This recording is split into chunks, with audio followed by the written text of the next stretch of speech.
Related जो test है वो सीबीसी और आयरन और फेरिटिन थे। अब सीबीसी की अगर आप गौर करें, हीमोग्लोबिन देखें 9.3 है, जो कि फ़ीमेल के हिसाब से 12 से ऊपर होनी चाहिए, कम है। हेमाटोक्रिट 30.5 है, जो कि 36 से अबव होना चाहिए। RBC count with in range है। इसको थोड़ा सा इन्फेक्शन भी हुआ है क्योंकि टोटल काउंट भी ज़्यादा है, न्यूट्रोफिल भी ज़्यादा है। लेकिन खैर आयरन डेफिशिएंसी के रिलेटेड जो है वो हीमोग्लोबिन था, हेमाटोक्रिट था। और अब जो मेन इंपॉर्टेंट चीज़ें वो हैं एमसीवी, एमसीएच और एमसीएचसी।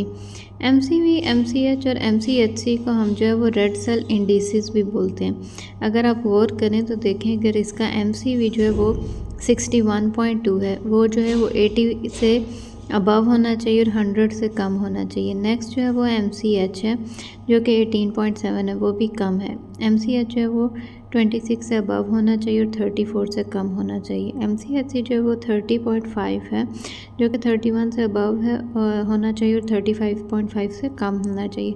तो एमसीवी, एमसीएच और एमसीएचसी तीनों जो हैं वो लो हैं। अब जो नेक्स्ट दो इम्पॉर्टेंट टेस्ट हैं वो हैं आयरन और फेरिटिन। आयरन और फेरिटिन जो है बहुत ही हेल्पफुल और एक तरह से कन्फर्मेटिव टेस्ट हैं आयरन डेफिशिएंसी एनीमिया को डायग्नोस करने के लिए।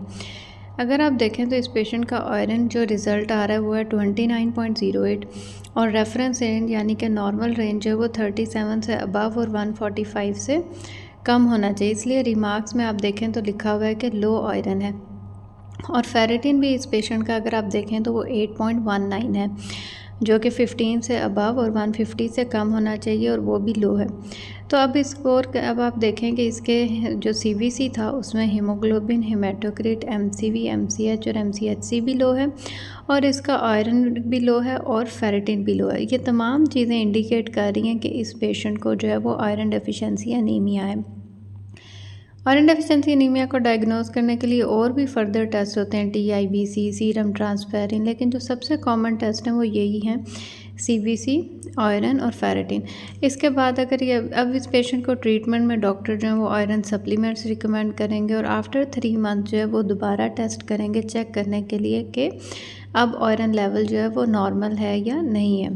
तो आई होप कि आपको अंदाज़ा हो गया होगा इस ब्लड टेस्ट के थ्रू आयरन डेफिशिएंसी एनीमिया को कैसे हम डायग्नोस करते हैं।